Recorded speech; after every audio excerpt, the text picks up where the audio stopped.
What's up guys, welcome back to Fancy Goldfish Fanatics. Today, as you can see right behind me, we are at Matt's special project, so stay tuned to find out more.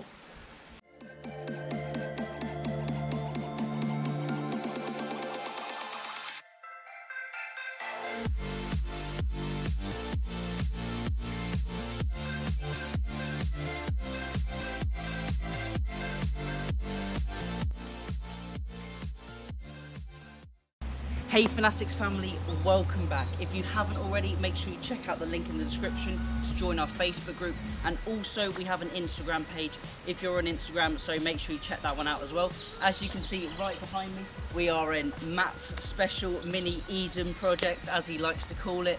You can see right behind me this huge structure, and I'm going to take you for a tour around it. Slightly different video than we normally shoot, but I thought it was quite interesting and something a little bit different, so I'm going to pick up the camera and take you inside. I quite like the vlog style video we did at Star Fisheries, so I decided I'm going to try another vlog style and hopefully do some more in the future. As you can see behind me, we've first got to go through a gate. This is actually to stop the deer from getting inside and eating all of his vegetables. So we're going to make our way down the steps, and I'm not sure what the audio is going to be like because obviously there is a lot of running water, but it seemed to be all right in the other videos. And as you can see, this is absolutely huge, lots of veggies and also some tanks right at the end of the structure. So I'm just going to take you around the start to begin with. As you can see, he's actually built up these planters, and they've got lots of different vegetables in them, lots of plants. As you know, plants are not my forte, so I don't actually know what the majority of these plants are, but I think he's got some sunflowers. I think these are pak choi, and the pigeons actually love to eat these. He's also got some lettuces.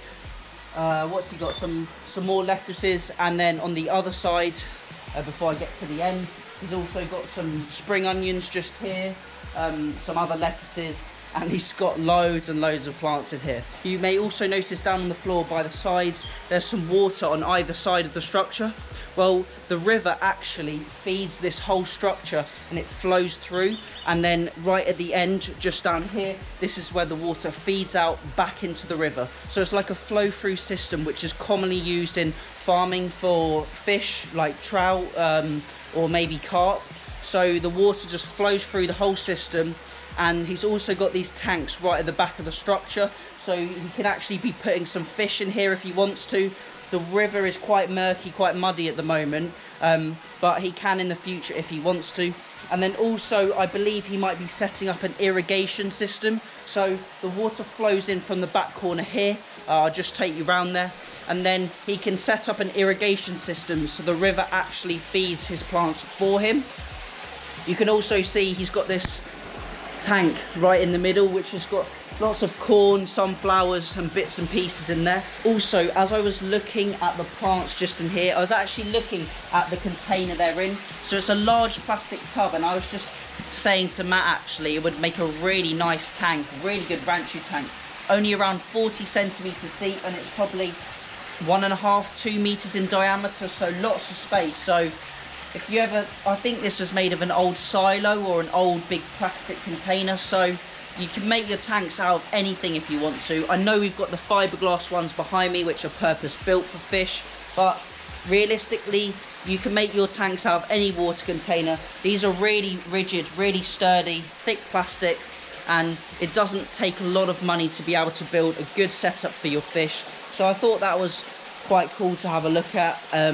Maybe we will see some different tanks that Matt's got in the later videos. So I thought that was quite cool to look at, and we will actually be looking at some different tanks that Matt's got in the next episode, I believe. So wade through a bit of the water here and try not to slip over. And you can hear and see right behind me, we've got these 2 tanks. So if he wanted to, he could put some fish like some carp or maybe even some ranchu or some goldfish in these, and he could grow them on. Don't need any filtration because the water just flows in at the top, flows through the system, and then back through gravity out the other end and then back into the river. So you wouldn't need any filtration, constant water change. It's not even a trickle in, it's a proper flow through system. So he's got 4 tanks behind me. These ones aren't set up. You can see they're quite big in size. I think these are probably around 2,500 to 3,000 litres, just to gain perspective on the size. And then he's also got a pipe which flows all the way across here that feeds the other side of the, I suppose, Eden project, if you'd like to call it that. So I know this isn't really about goldfish this episode, but I thought it was quite interesting to see how a flow-through system actually works and how you can include plants into the project, maybe aquaponics or hydroponic setup. So if you wanted to grow your goldfish, you could start with small goldfish, grow them on, and you can also use plants as the filters, or you can also feed the plants with the water from the fish. So it all really ties in together. So I'm going to wade back through the water, try not to slip over, and I will show you outside of his greenhouse where he's actually got some more plants growing. But as you can see, unfortunately there's no roof on the structure just yet, but the summer the heat gets really hot in here. The plants grow like crazy, as you can see behind me, and it is a really awesome little project. You can also see this huge space behind me. I'm really trying to convince Matt to get some troughs or some more tanks and get some ranchu in here or some fancy goldfish, because I think it would be really cool. He can use the water to feed his plants, gives the plants lots of nutrients, and I think it would be really awesome. Lots of sunlight, as you can see right above me, lots of sunlight, which will really improve the colors. He can feed them lots because he can do unlimited water changes, although when using river water you are relying on the river water, as you will have no filtration, so it potentially could be polluted, but this is highly unlikely if it's a nice clear river or stream. Also, the water temperature is very stable. It will be quite cold as it is a river, so I think currently it's about 15 or 16 degrees, so it is not the optimum temperature for growing goldfish, but it will be very stable. You won't get a build-up of pheromones or hormones or growth inhibiting hormones in the water, so the fish will grow really well. So maybe next time we will come back to Matt's in maybe, I don't know, 3 months or so. We'll check how this is all growing. I expect all of these plants to be up to the roof basically. I know he wanted to put some trailing plants on the sides, maybe some grapevines on the beams and the rafters above me, so that would be really awesome to check that out in a few months and see how everything's growing, and maybe he'll even have some fish in here. Also, I've just noticed just on the sides here, you can actually see there's some small pipes just in the brickwork. I think this is for drainage, because as you may or may not know, plants do need a lot of drainage, so you can water them heavily, get lots of nutrients into them, but then also have that soil drainage so the roots don't get rotten, which I think that was my mistake and why a lot of my plants died.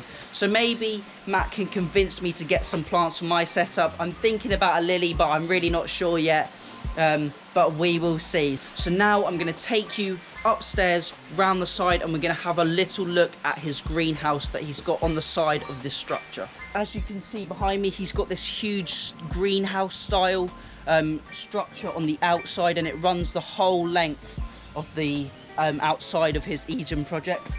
You can see there's lots and lots of plants in here, and he's actually just lifted up one of the doors for me, because as you can imagine, it gets really hot in summer in here.